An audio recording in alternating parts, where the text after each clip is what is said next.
Tukihamia upande wa pili kwenye kizazi cha Gen Z sasa hivi, pia macho mengi sana na tupo kwa Nasibu Abdul, Diamond Platnumz. Jana bana, baada ya kuachia kionjo, watu wakaamini kwamba kumbe mitandao ilikuwa imetulia, ila Diamond akiachia kionjo, akiachia ngoma, huaga mitandao inakuwa activate sana kwa sababu ya ukubwa wake pia, lakini pia hivi vionjo vimekuwa ni vingi sana, anaviachia lakini hatupati ngoma. Trey Songz alikuja juzi kati akaachia kionjo, lakini ngoma tujaipata. Lakini hivi karibuni pia karudi kwenye mapiano, jana akaachia kionjo chake na Mafarisa huko wa South, lakini ngoma haijapatikana. Unahisi ni kwa nini? Lakini pia una portrait ukubwa wake kivipi baada ya kukaa kimya na kuingia kwenye mitandao, watu wanamzungumzia yeye tu? Diamond kwanza abadilishe mfumo wa kurelease ngoma, na kama anatumia mfumo huo basi isichukue muda mrefu atoe kazi. Umeona ngoma ya Big Money ama Big Baller ambayo amefanya na Trey Songz, ile kaiua, ile kufa kabisa, ile kaua ngoma. Unajua mimi sikuelewa kwa nini Diamond ame-release ile teaser alafu tumekaa wiki mbili hakuna ngoma, lakini vile vile ame-release ile teaser bado amepandishia tena matukio mengine mengi. Unamwona Diamond ameenda Zanzibar tena na Trey, wana shoot. Mimi hoja yangu, exclusivity iko wapi? Simba nani karuhusu hii? Wao tunajikuta hakuna kitu ambacho tunakisubiria kwenye ngoma ya Diamond na Trey Songz. Yaani hatuna ile excitement, wanahitaji sijui matamanio ambayo tunasema sasa hivi tunayasubiri kutoka kwenye hii mashine, kwa sababu tumeona wanashuti, wanakula sijui vile vikachori Zanzibar. Maana tunajua hao watu wanashuti Forodhani kila sehemu. Bado tena umetoa teaser ambayo inazurula na almost mashairi mengi yanasikika kwa sababu aliperform viwanja vya Posta, sio? Aliperform viwanja vya Posta. Kwa hiyo na yeye mwenyewe nadhani anaweza akawa anaangalia hii haiko sawa. Ukitoa nini? Toa chuma. Bado tena yani unajua katoka kurelease ile teaser, bado Baba Levo naye anaposti tena ile alhamdulillah. Mpaka nilisema mimi Baba Levo, unaona 300,000 kwenye simu. Sasa 300,000 kwenye simu inahusiana nini na mimi kuzungumza ukweli? Haihusiani. Umeelewa? Kwa hiyo lazima tuseme ukweli. Diamond ile wimbo ameiua kwa kuipandikizia matukio mengi, na amefungua kodi mapema, yani kafungua kila kitu. Sisi tunasubiria nini? Umeelewa? Kwa kwenye hilo Diamond amefeli, na arekebishe mfumo wake. Nimesema kama atatumia huo, si amesha tizi hivi. Mimi nategemea leo usiku Diamond achie chuma. Asichuweke tena siku 2 siku 3, ataua tena na hii. The matter of fact, Treza haijaachia pia. Ya Treza haijaachia. Treza. Mimi sijaiona, mimi nilikuwa naiangalia. Mimi nimeiangalia YouTube, labda kwenye mitandao mingine ya kijamii. Ni vipande, sioni. Umeelewa? So, the matter of fact, kwenye hiki kionjo kipya hiki, hii mashine hii hii kaka, hii watu chupi chini. Unaona gramu hii hapa. Hiyo inaenda gramu, sio gramu, lakini hii mashine bro ya moto. Wewe sijui anabadilishaje sauti mimi wanaponichanganya sijui yani. Anauliza, wanasema nisipende chini, unataka nipende nini? Na Dudu bana anakuambia linda mgongo. Acha watu you better watch your back. Linda mgongo wako, hatuko salama. Kwa mwisho siku unamuelewa. Kikubwa ujumbe ufike. Kwa hiyo ile line ile noma sana, kaandika sana. Na ile line ukiangalia ina connect na mazingira ya sasa hivi hatarishi ambayo tuko nayo. Unasikia kila siku mtu kaliwa donati. Umeelewa bwana? Unacheka. Kwa Simba anakuambia wewe mwanaume wewe. Unataka mimi nisipende chini, unataka nipende nini? Kwa bonge moja la message, ngoma kali sana, aitengenezee mazingira mazuri, ile ngoma inaondoka mento. Bonge moja la mashine, na Diamond mbaya sana kwenye piano. Ndio maana hata ngoma ile na Baba Levo namuombea Latifa, latiti. Bonge moja la verse, mpaka mimi nikasema hii kaitupa kwa Baba Levo hii. Sasa Baba Levo unajua sasa hivi anafanya for fun tu. Bora tange kwa ya Diamond mwenyewe ipush ingeondoka. Ndio kama hiyo sasa, alhamdulillah ikapiga bonge moja la verse babake. sijui tusubiri kwanza itoke. Piano kaswika. Sasa baya inaenda kwa Baba Levo. Baba Levo ataweza kuitendea haki? Yeye anapandisha tu, kesho yake ashaenda Kigoma tayari. Kenda Kigoma, ameenda bungeni. Umeelewa? Kwa hiyo hii teaser alotoa, hii ngoma, nakwambia hii ngoma hii inaenda kuchukua nafasi ya Komasava ama zaidi ya Komasava. Nipo hapa mimi naongea, mtarudi hapa kwenye interview. Kweli Diamond, hii ngoma inaenda kuchukua nafasi ama zaidi ya Komasava. Kilichofanyika kwenye hii mashine, hii ngoma kali sana. Mimi hata sijui nikuelezeje mkubwa wa kazi. Mpaka Haja anazungumza kwa hisia, inaonekana ngoma itakuwa ni kali sana. Na blessings zimetoka kwa Haja. Tutaisikiliza alafu pia tutarudi. Ikubwa tu Chibu iachie mapema kama hizi ngoma zingine ambazo zimepita, ilizikaushia watu wakanilii wakaondoka na upepo. Swali lingine pia ambalo nilikutana nalo pia kwenye mitandao ya kijamii, nikasema hili ni la technique zaidi, inabidi dokta mwenyewe usiki hapa kulielezea vizuri. Nikasema hili pia bila kumuuliza Upupu nitakuwa sijamtendea makosa, sijamtendea haki sana.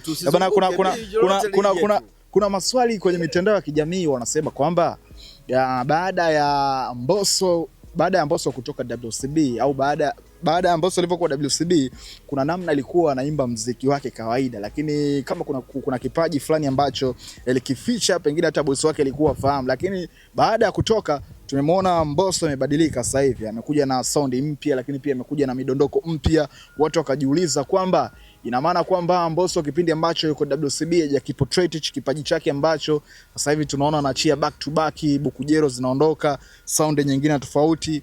Hii sound hatukuiona kipindi ambacho yuko Wasafi. Ni namna ambavyo ilijiswitch, akakaa kimya, akasema bwana, nikiondoka inabidi niondoke na vitu vyangu mwenyewe ili nianze upya. Okay, sasa nikwambie kitu kimoja.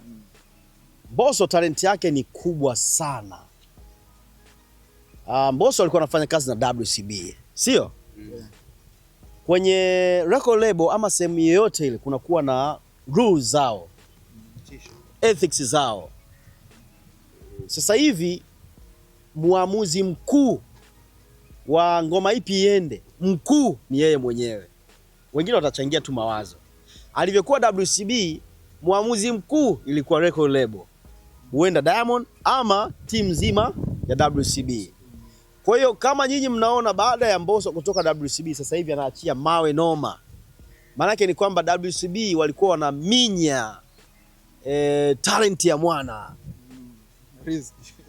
Na ieleweke, sio kwa ubaya. Mnielewe jamani, msilete taharuki. Kama mnaona sasa hivi ngoma za Mbosso ndio kali zaidi, si mnasema hivi ndugu waandishi wa habari? Sahihi. Midondoko tofauti ni kwamba inawezekana hiyo WCB alikuwa nayo, lakini kwa sababu ya ethics ama tunahitaji ile mifumo ya eneo fulani ilikuwa pengine na mguide yeye kupita na midondoko fulani, kwamba labda hii bwana, midondoko hii hapana, usifanye. Kwa lugha nyepesi ni kwamba WCB ilikuwa inaminya hii talenti kubwa ambayo Mbosso yuko nayo, sio kwa ubaya, hii eleweke. Sasa tayari ametoka, sasa hivi mfanya maamuzi ni yeye mwenyewe, ndo naona hizi idea zinaanza kuja. Sasa hii tafsiri yake nini? Hii tafsiri yake ni kwamba kwenye record label na maeneo mengine ielewe kwamba kuna wakati hizi record labels ziwape nafasi wasanii, zisiwabane sana kwenye kufanya vitu, yani waruhusu pia ubunifu wa msanii husika. Umeelewa? Kwa mimi naamini pengine labda Mbosso angekuwa ameachiwa kila kitu, saa nyingine yeye mwenyewe kwamba bwana, sikiliza bwana, hii mashine wewe tengeneza, hii mashine tengeneza aina ya muziki ambao wewe unataka uje, sisi tukuruhusu uende. Wenda hizi pia ungezisikia wakati yuko WCB. And the matter of fact, haina maana kwamba wakati Mbosso kwa WCB alikuwa afanyi kazi bora, ila huku namuona yuko flexible zaidi. Na kingine jamani, hard worker. So anachofanya na hofu pia kudondoka. Umeelewa? Kwa sababu ashatoka kwenye record label kubwa na maneno yanakuwa mengi. Kwa hiyo anachofanya sasa hivi ni kwamba bwana, sikiliza bwana, mimi nataka tuonyeshane bwana. Umeelewa? Sitaki kuna kuanguka hapa. Ndio unakuja sasa ukichanganya namna ambavyo ukichanganya maarifa aliyoyachota kutoka kwa Diamond ama WCB akiongeza na yake, imekuwa noma kuliko kawaida. Na mwenyewe Mbosso anakiri kabisa ukiongea naye kwamba bwana kuna madini fulani nimechukua kwa Simba mengi sana na amenisaidia. Sasa kwa sababu ni genius anaongezea na yake, ndio unamuona nyinyi anawashangaza Bwana. Umecheki kwanza weekend hii Mnyamwezi Harmonize pia alikuwa na show yake Burundi. Uliona hiyo? Niliona ile. Lakini mwanangu unaambiwa kwamba post alopandisha alikuwa sio lile, ni fake. Kuna lile ipo, hakukuwa na mashabiki uwanjani. Uwanja ulikuwa unajaza watu takriban 60,000 lakini hata 10,000 hawakuingia bwana, ndugu yangu. Hiyo wewe unaiona vipi? Kwa nini wanadai ni sound check? Kumbe ni show. Kwanza nyinyi mbona mnacheka? Si atacheki. Mmefurahi au? Nayo lakini upo. Mimi vitu vyote naviona mtandaoni. Sasa mimi jamani, kusema ukweli kwenye hili kwa sababu unajua kuna ni bado haijathibitishwa. Kumekuwa na maneno hayo au sio? Kabisa. Kama kweli kwa pamoja tumpe pole Harmonize. Ndugu yetu, na tumwambie kwamba wala yeye sio wa kwanza. Hiyo ieleweke. Msanii kutojaza show una namna tofauti. Inawezekana promoter aliyepewa jukumu kufanya vizuri. Sio kwamba msanii apendwi ama promoter aliweka kiingilio cha juu tofauti na sio makubaliano, tofauti na uwezo wa watu husika, ama promoter alikuwa na high expectation za kwamba huyu msanii tukiweka kiingilio cha 100,000 watu watajaa, hawajajaa. Umeelewa? Ama kulikuwa na changamoto zingine za kijamii eneo husika. Hakuna mtu ambaye yuko anaishi Burundi hapa. Si Burundi hapa, Burundi. Hayupo ambaye anaishi Burundi. Unajuaje? Labda hiyo siku kulikuwa na issues zingine ambazo jamii ilikuwa inaambia bwana, jamani msende uwanjani. Kwa hiyo vitu vya namna hii ni vya kumpa pole tu. Pole bwana Harmonize bwana. Pole ndugu yangu bwana. Mimi siwezi kufurahia vitu vya namna hii. Ila macho yako yanaongea mengi. Wewe unaonaje macho yangu mimi nimevaa miwani bwana? Naambiwa nakufataga hadi gym kule ukimzingua. Nani Konde Boy? Kuna siku alikufuata nini? Sasa paonyo kali sana. Hamna, yani Konde ni mtu ambaye anasikiliza sana. Anasikiliza sana. Kupaniki kawaida binadamu. Unajua ukiambiwa ukweli unauma lakini kuna muda mwenyewe nafikiri anatafakari, anaona haja hapa kaongea ukweli. Lakini tumpe pia mashavu, ana album yake. Bwana. Tumeona ameachia list ya wasanii ambao wamo mle ndani. Tunaona kuna international kibao kuliko hata wasanii wa ndani. Ni mawe. Na kama nina imani, kama mimi kwa Harmonize nimemwekea nini, nimembetia, basi ni kwenye hii album brothers and sisters. Brother, na imani kubwa sana na hii album. Mashabiki wanakuambia kama hii album isipoenda international basi tu aache kuwaza international tena kabisa. Na mimi naungana na mashabiki. Konde Boss, usipoipeleka hii album international, wewe mwenyewe ukaenda kule, basi wewe bwana, wewe imbia watu watandaimba. Hii hapa hii album. Kwanza intro tu ya ngoma hii ilotoka hii nini? Beautiful umeiona quality ya video, audio. Sasa hii mimi nanionyesha kwamba hata hivi ya mbele ni mashine pamoja na hii list ya wasanii. Mimi nina imani kubwa na hii album na naibet kwa Harmonize isipofanya vizuri hii album, mimi mwenyewe ndakuwa nimekata tamaa. Na nyie mtakuja hapa itabidi tuzungumze, lakini mpaka alipofika sasa hivi Harmonize hii album mimi ninaamini itaenda kuuza sana sokoni na itampa matokeo tofauti. Awekeze promotion nje kama lengo ni kulifikia soko la kimataifa. Sio unatoa ngoma nyingi za kimataifa, wewe kutwa tuko hapa Dar, tuko salasala. Hapo tutafeli, sio? Tusafiri twende tukafanye promotion, tuonyeshe ukubwa wetu. Bwana, haja la mwisho kabisa nilisahau pia kwenye miaka 30 ya Bongo Flava. Ili nikasema pia mchambuzi wako lilizungumza na kakaa upande fulani. Mimi nataka pia teki yako ikiwa ndo la mwisho, ili pia kuna utofauti gani au kuna ukubwa gani ambao unauona kati ya miaka 30 ya Bongo Flava na Fiesta ya marehemu Ruge? Utofauti ni ipi hapo? Kwa sababu kuna watu wengine wanasema miaka 30 ya Bongo Flava ni bora kuliko Fiesta ambayo imepita, kwa sababu dhamira ni ile ile, kuwainua watu na kukuza vipaji na watu kuwaona wasanii. Nani amesema hivyo? Shambuzi Elmando. Ajitafakari sana. Alizungumza kwamba pengine inaweza ikawa pia miaka 30 ya Bongo Flava ni bora kuliko Fiesta. Ajitafakari sana huyu bwana, ajitafakari sana. Unajua mchambuzi lazima pia ujue vitu unavyozungumza eh?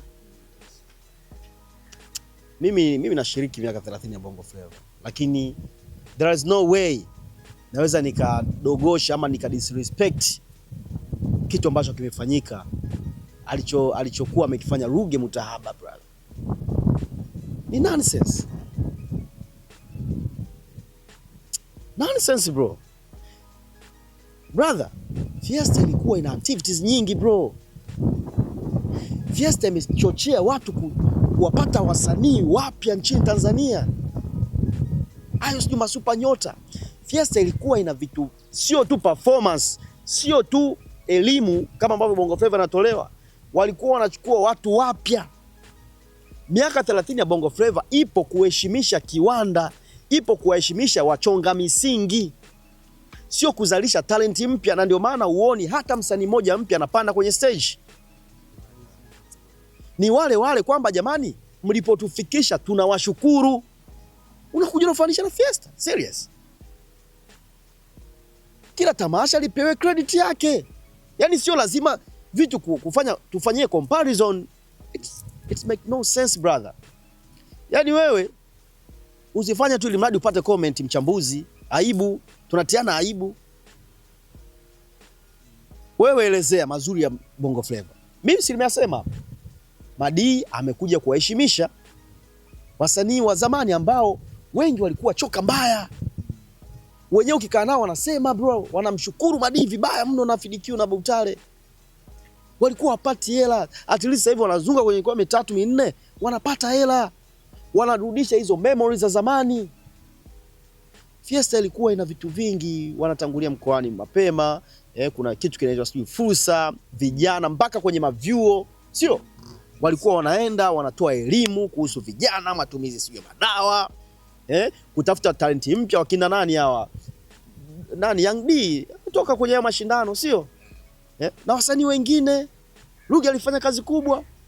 Bongo Flava imekuja kuheshimisha kiwanda cha wachonga, kutoa credit. Sasa leo unasema eti kweli bora kuliko ile? Mzee bwana, mbona anakosea watu heshima bwana. Rest in peace Ruge bwana. Mimi bwana namuombea msamaha. Najua sometimes wachambuzi wanateleza kwa sababu tunaongea sana bila kufanya research ama kufikiria. Unapoulizwa kwanza fikiria ndio ujibu. Kwa hiyo kama ni yeye, sijaona kama yeye kaongea hivyo, binafsi mimi namuombea msamaha.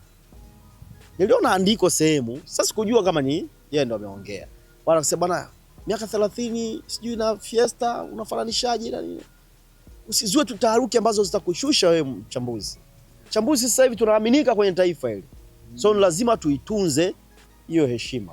Kwa hiyo hakuna namna utasema miaka 30 ya Bongo Flava ni bora kuliko Fiesta ama Fiesta ni bora kuliko miaka 30 ya Bongo Flava, bali kila tamasha lina mchango wake kwenye eneo lake. Asanteni ndugu waandishi. Bana big time sana. Ujumbe umefika. Peni salamu, mwambie bwana, hii sasa kazi watu inawapa hela hii. Watu wanapata hela, watu wanaishi. Usichafue bwana. Salibu ugali. Vipi bwana? Sawa baba.